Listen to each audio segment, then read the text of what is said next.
지난주에 우리가 사랑에 대해서 배웠는데요. 한번 보지 말고, 파워포인트도 보지 말고 사랑이 무엇인가, 특별히 고린도 전서 13장에서 말했던 사랑이 무엇인가 한번 여러분 머릿속에 있는 대로 한번 얘기해 보시겠어요? 사랑은 그 다음 자기의 이익을 그렇지 않고 교만하지 않고 무례하지 않고 자기 유익을 구하지 않고 또 성내지 않는 거. 근데 많이 성냈죠 우리. 또 모든 것을 참고 믿고 마지막에 끝까지 견딘다 이렇게 얘기 나오는데요. 이거 하나하나 사실 바라보면 기가 막힌 내용이거든요. 바울은 정말 아주 뛰어난 작가고요. 정말 브릴리언한 그런 사람인 것을 우리가 볼 수 있습니다. 한번 띄워주시겠어요? 지난주에 배운 거 다시 한번 읽어볼까요? 그 다음 거 다 같이 시작. 사랑은 오래 참고 사랑은 온유하며 시기하지 아니하며 사랑은 자랑하지 아니하며 교만하지 아니하며 무례히 행하지 아니하며 자기의 유익을 구하지 아니하며 성내지 아니하며 악한 것을 생각지 아니하며 불의를 기뻐하지 아니하고 진리와 함께 기뻐하고 모든 것을 참으며 모든 것을 믿으며 모든 것을 바라며 모든 것을 견디느니라 라고 말했어요. 처음 두 개는 사랑이 무엇인지 얘기했죠. 오래 참고 그 다음에 온유하다. 그 다음에 8개는 사랑이 아닌 거에 대해서 얘기했어요. 시기하지 않아야 된다. 시기하면 사랑이 아니다. 자랑하는 것도 사랑이 아니고 교만한 것도 사랑이 아니고 무례히 행하는 것도 사랑이 아니고 자기의 유익을 구하는 것도 사랑이 아니다. 성내는 것도 악한 것을 생각하는 것도 사랑이 아니다.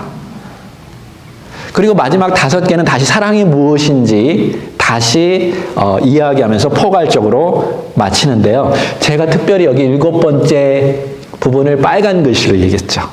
사랑은 자기의 유익을 구하지 않아요. 다시 말해서 자기 중심적인 사랑은 사랑이 아니라는 것이죠. 이 모든 거는요, 관계에서 일어나는데 보세요. 타인을 향한 오래 참음입니다. 타인을 향한 친절함, 내가 온유해지는 거죠. 그리고 타인 앞에서 겸손하는 것. 그리고 타인의 실수를 계속 내 장부에 기록하지 않는 것. 그게 악한 것을 생각지 않는다라는 영어 표현이에요.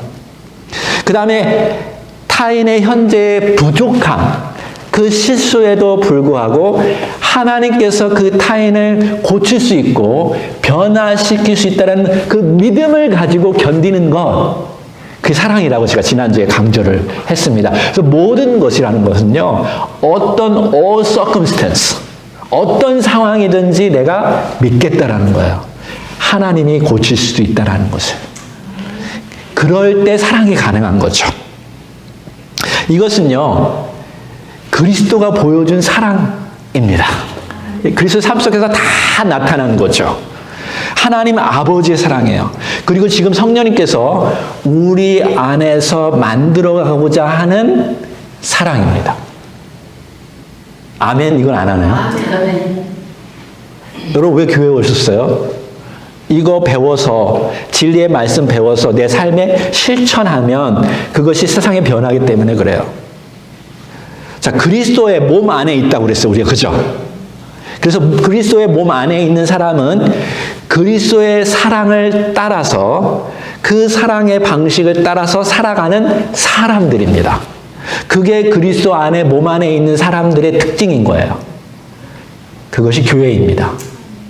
이렇게 살아가지 않으면 그 사람은 교회가 아닌 거죠. 왜? 머리 대신 주님이 계속 지시하니까.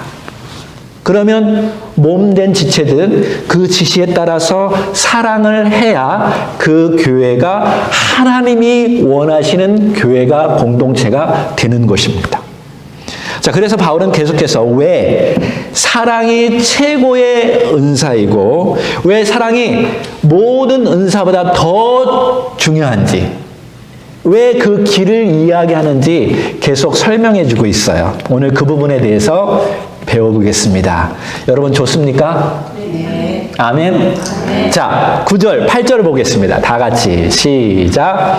사랑은 언제까지나 떨어지지 아니하되 예언도 패하고 방언도 그치고 지식도 패하리라. 자, 바울이 말하는 사랑은 언제까지나 떨어지지 않는다는 말은 사랑이 감정적으로 항상 뜨겁다라는 뜻이 아닙니다.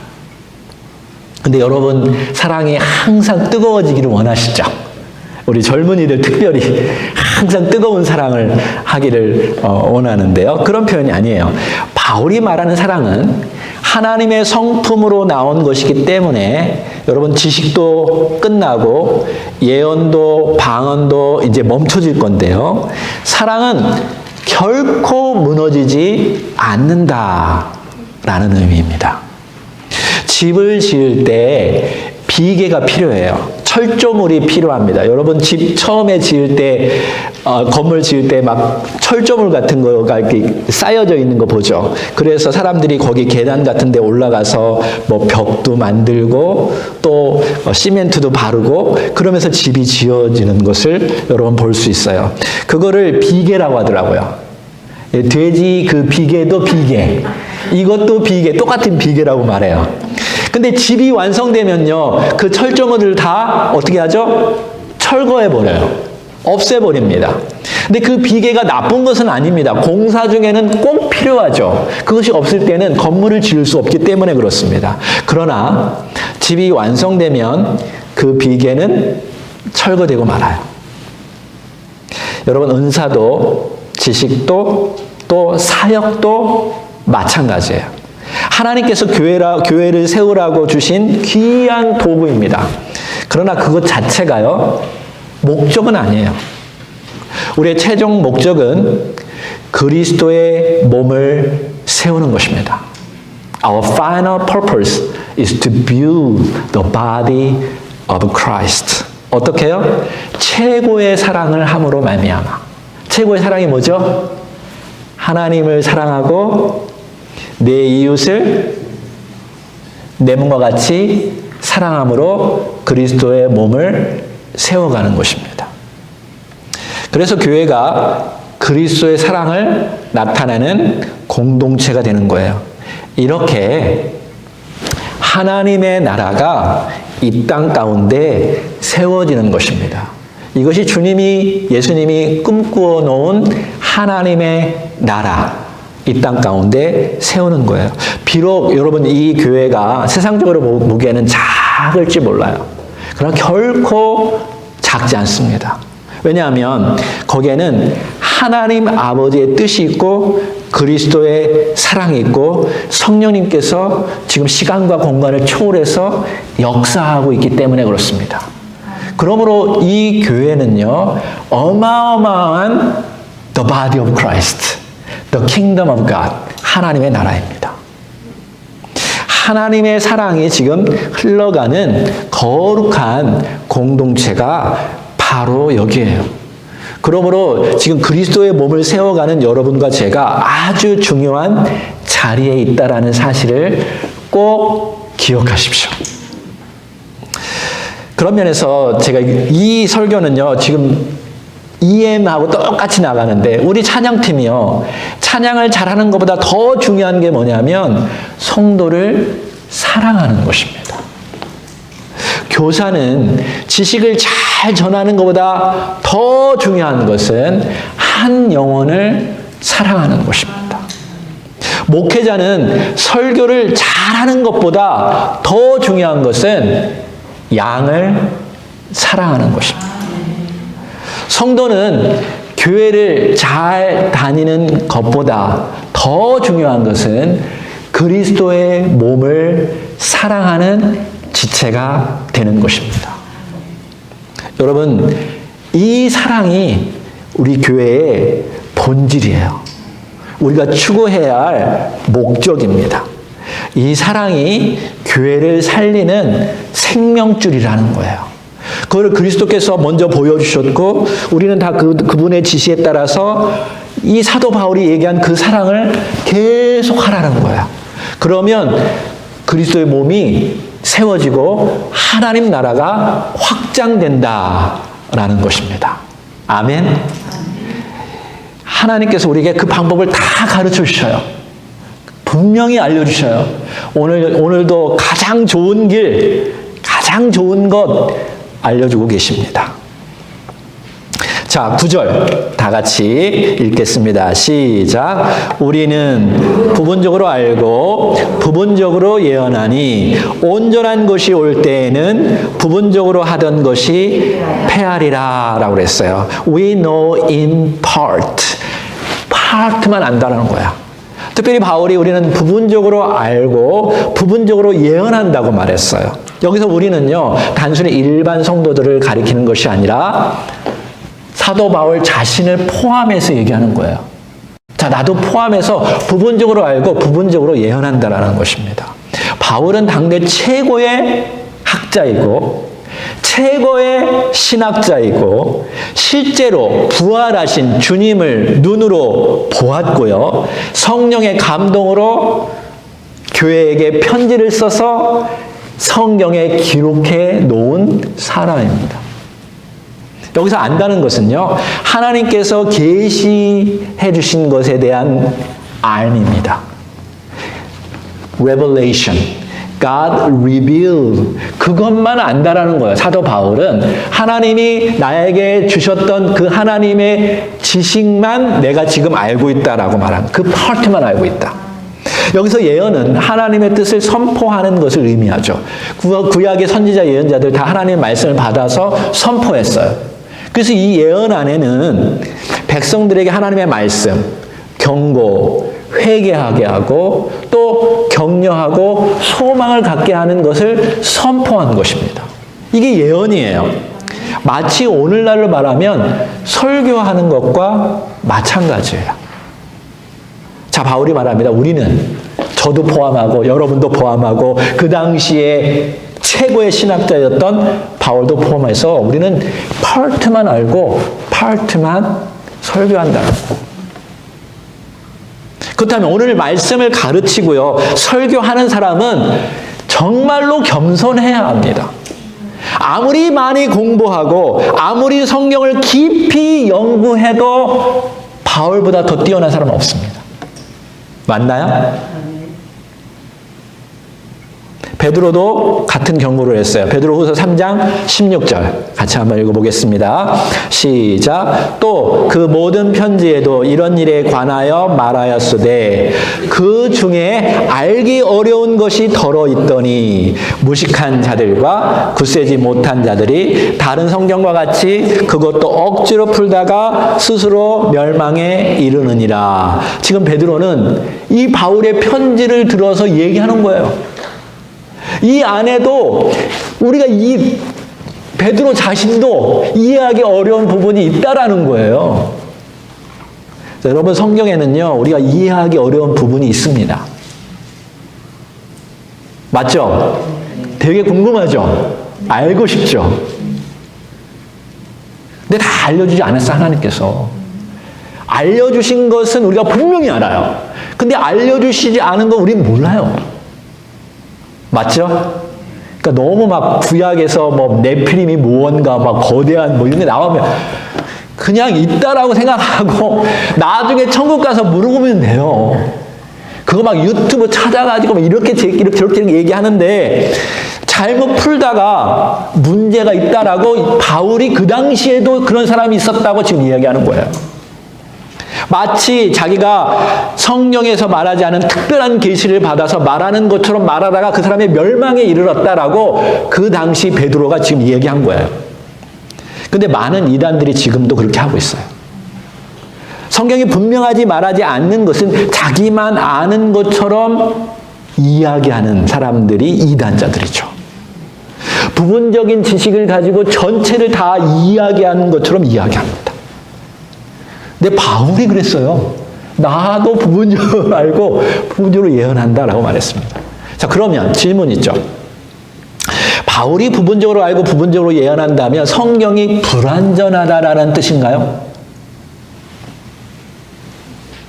그렇지 않습니다. 성경은 완전하죠. 하나님께서 우리에게 주신 말씀, 우리에게 계시한 말씀은 참되고 충분합니다.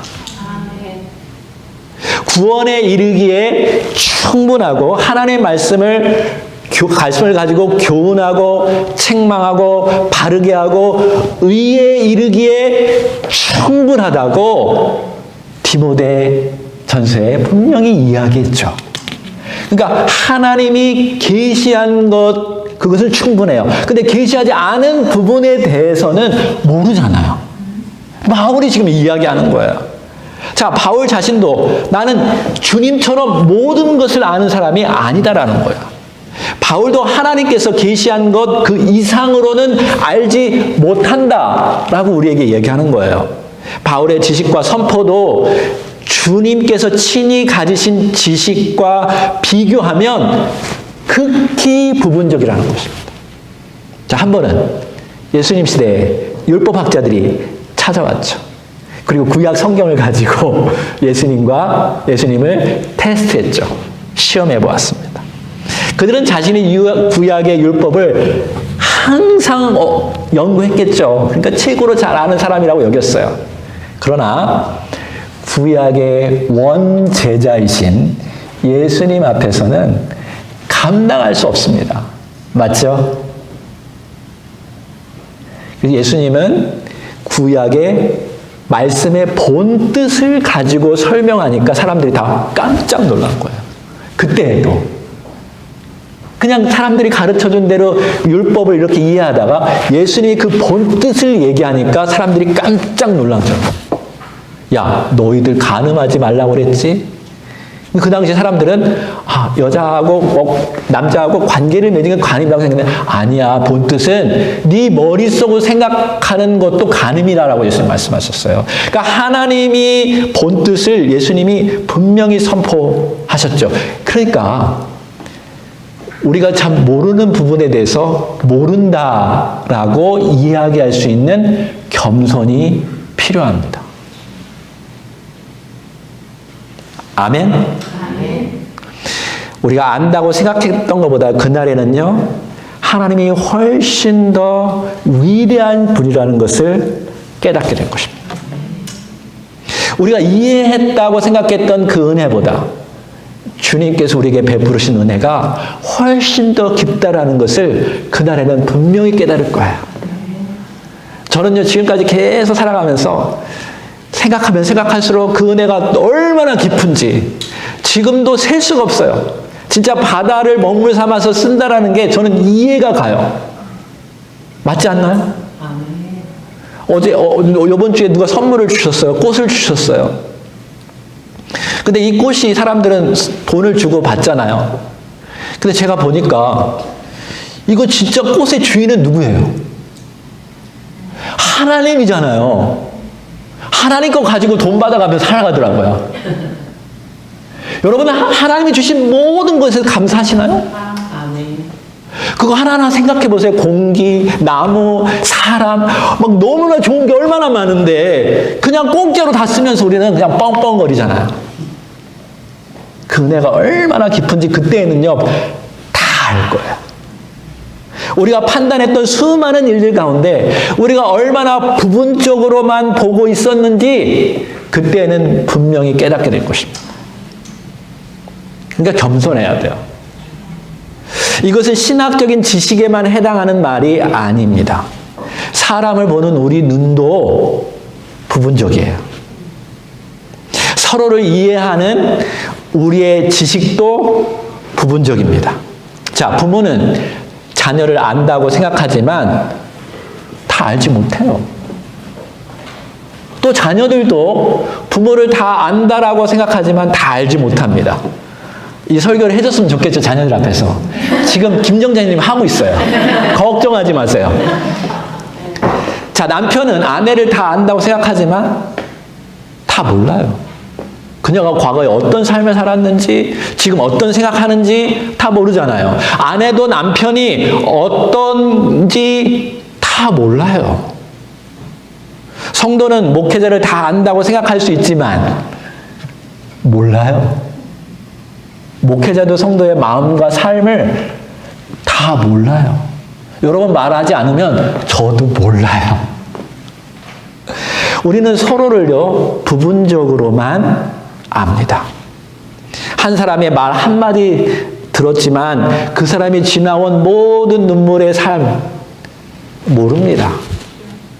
우리는 한 사람의 실수를 보았지만 하나님께서 그 사람 안에서 싸우고 계신 그 은혜의 역사를 다 보고 있지 않습니다. 그러므로 부분적으로 아는 사람이 전체를 판단할 때 교회는 상처를 받아요.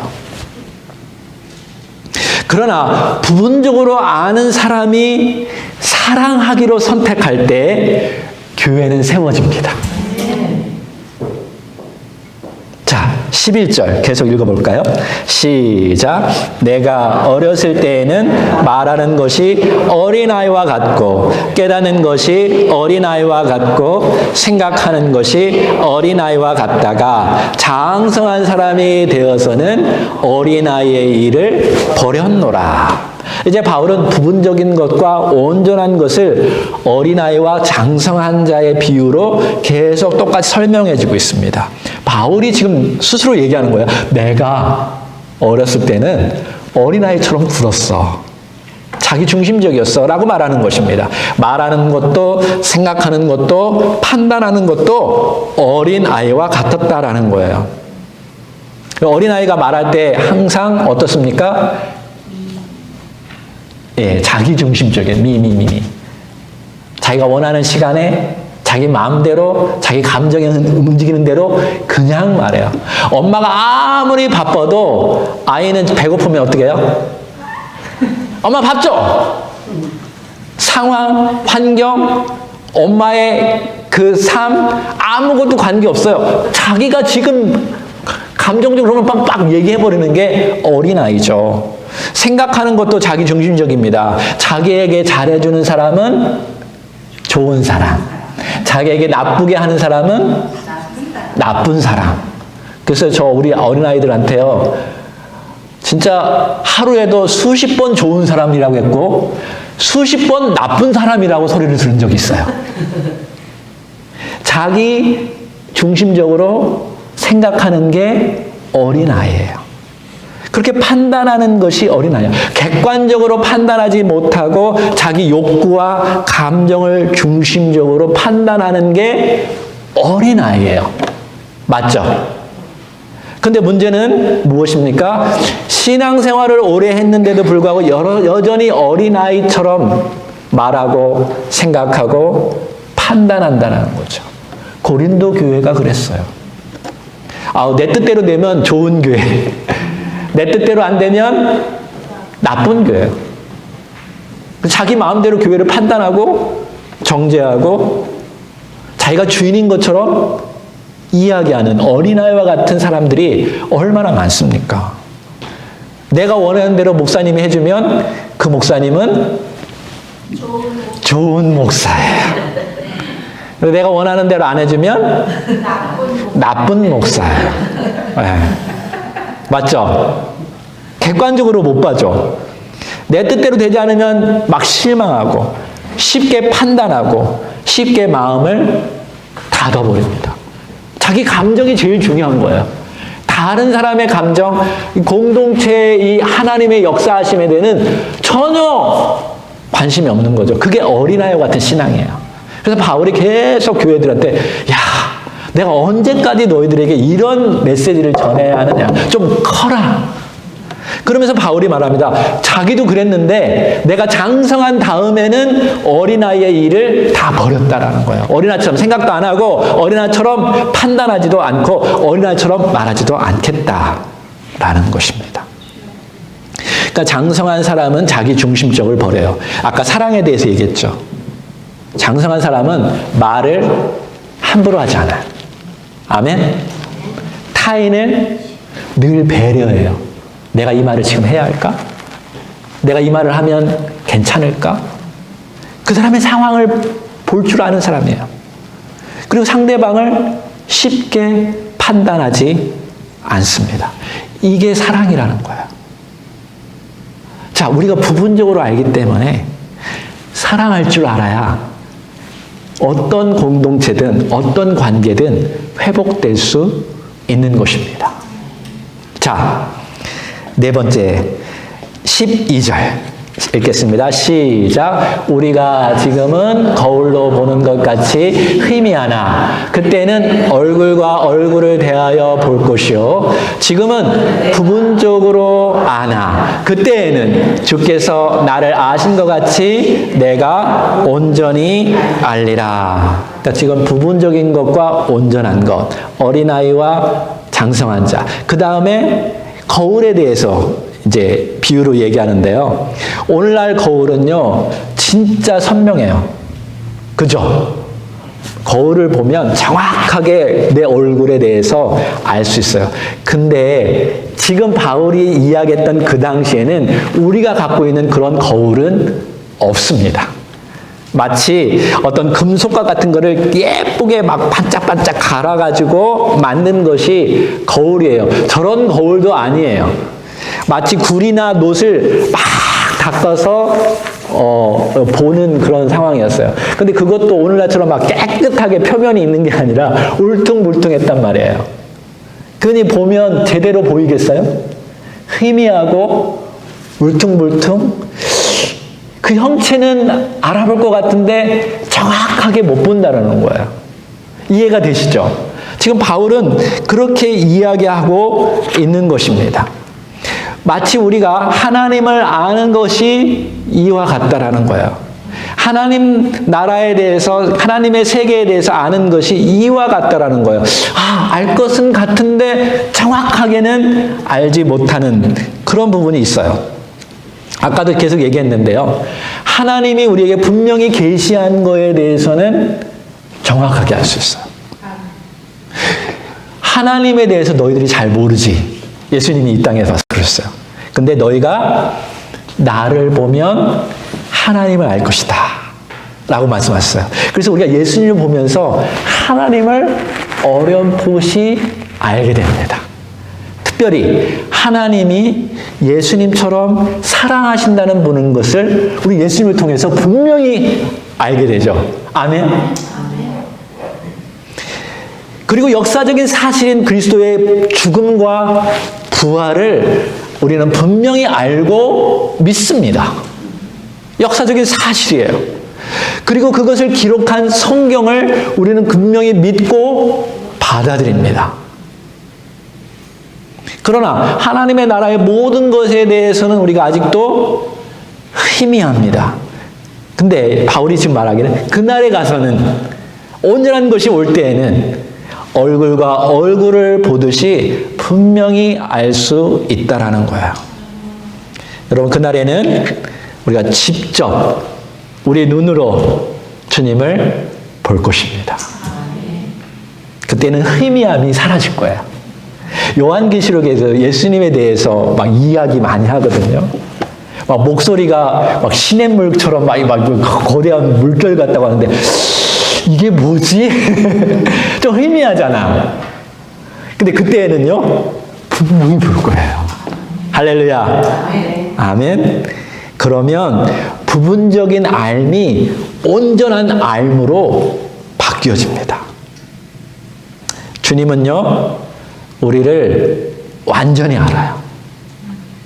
우리의 마음도 아시고, 우리의 상황도 아시고, 우리의 넘어지고 일어서는 것 다 아셔요. 심지어 예수님만 이렇게 말씀하셨어요. 하나님은 네 머리카락 숫자도 다 안다. 여러분 믿습니까? 그런 하나님이에요.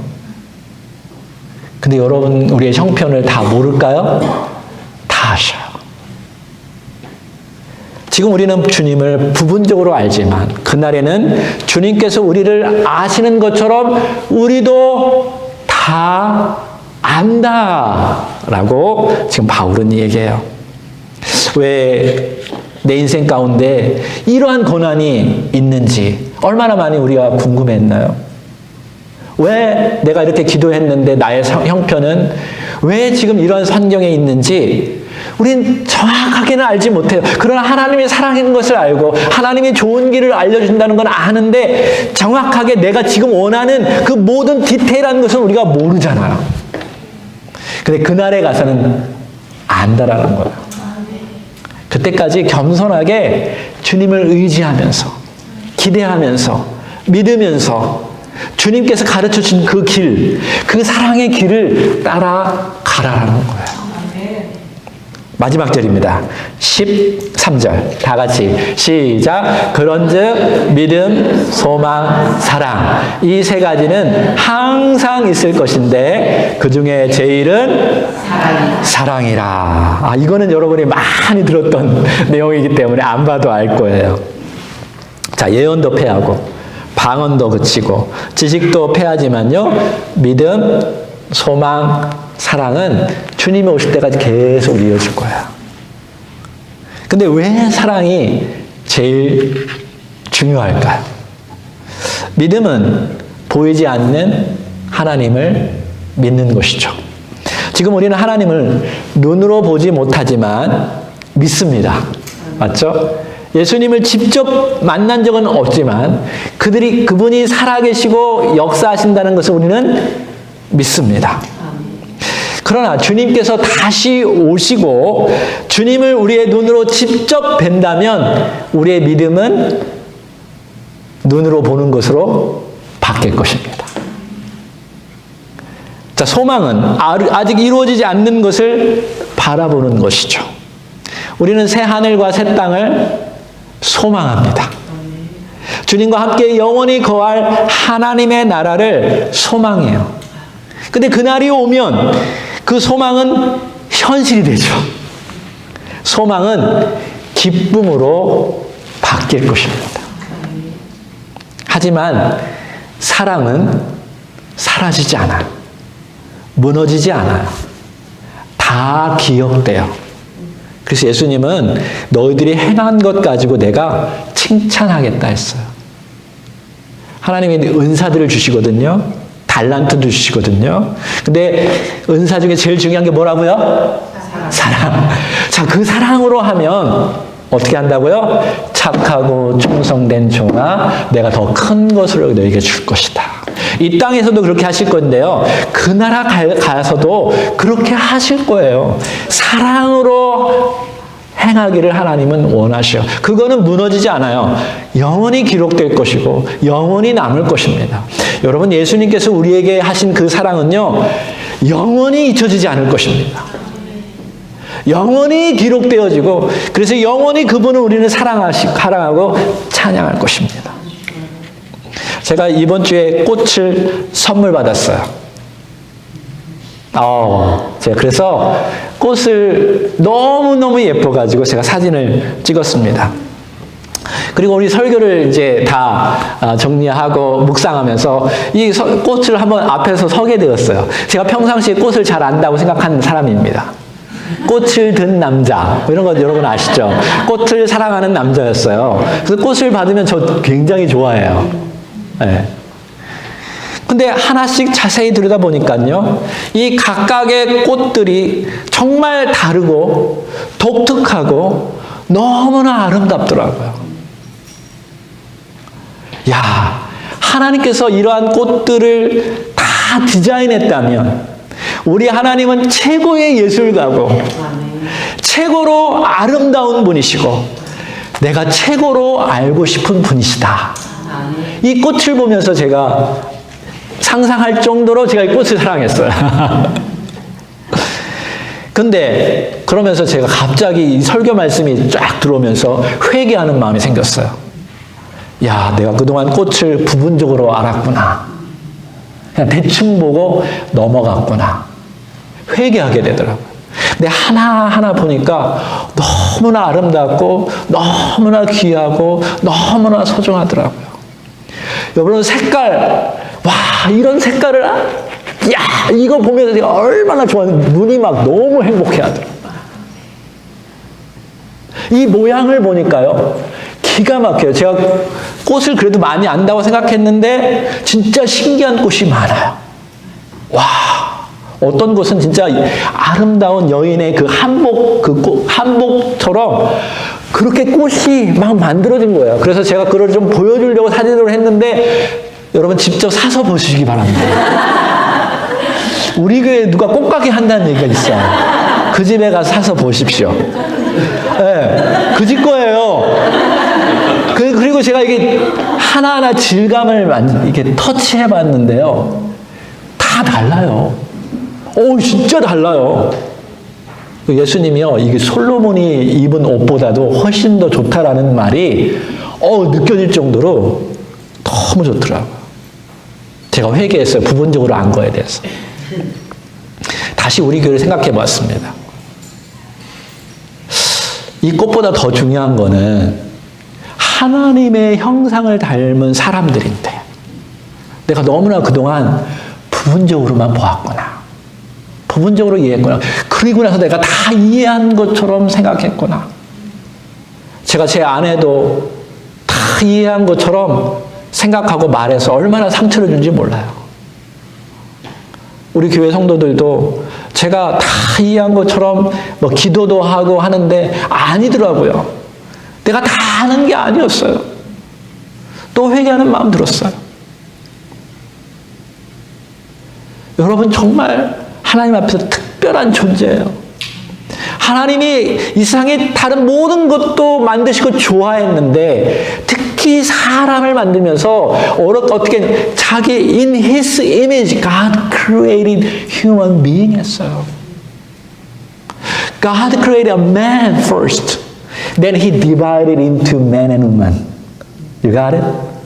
But then He make all together one. It's exactly, church is the same thing. We are one in Christ. Each one is unique, but He wants everybody become one through the love of Christ. 여러분, 이런 사랑을 하는 사람들은요, 시들지 않아요. 꽃은 시들어요. 근데 이런 사랑을 하는 사람은 영원히 주님과 함께 살아갈 것입니다. 그리고 영원히 진짜 사랑을 하면서 많은 것을 만들어가고 많은 것을 막 즐기면서 하나님께 영광 돌리고 우리도 행복하게 살아갈 줄로 믿습니다. 하나님께서 이 땅에서 처음에 그렇게 했어요. 만들고 나서 야 너희들 사랑하고 멀티플라이 너희들 닮은 사람들을 또 만들어가고 또 만들고 세상을 아름답고 멋지고 먹고 싶은 거 다 먹어. 행복하게 살아. 좋은 것들로 막 채워졌는데 우리가 그거를 다 무너뜨린 거예요. 다 망가뜨린 거예요. 그러나 예수님이 오셔서 그걸 다 회복시키기를 원하셔요. 여러분의 무너진 인생도 예수님 안에서 다 회복시키기를 원해요. God wants to restore all the distorted, all the problematic relationship. God wants to restore. If you believe Jesus Christ as your Lord, and if you follow His will, especially to love one another. Love as you love yourself. If you do, you will have great relationship. You will have a great marriage life. Jesus clearly said to us, that's the truth. If you follow that truth, you will restore all the relationship. You will experience God's love in your life. I believe He can do. 하나님은 할 수 있어요. 지금도 하고 계시고요. 일하고 계셔요. 저는 이 설교를 했지만 여러분을 다 이해하지 못한다고 전 분명히 얘기했어요. 부분적으로 알아요. 그러니까 제가 좀 실수해도 우리 목사님 나쁜 사람이야. 이렇게 하지 마세요. 여러분 어린아이처럼 판단하지 마세요. 알았죠? 네. 사랑으로. 아, 목사님이 그럴 수도 있지. 분명히 설교했잖아. 목사님은 부분적으로 안다고. 근데 분명히 그럼에도 불구하고 나를 사랑할 거야, 사랑해 줄 거야. 여러분 믿으세요. 그러면요, 복된 삶이 될 것입니다. 아멘.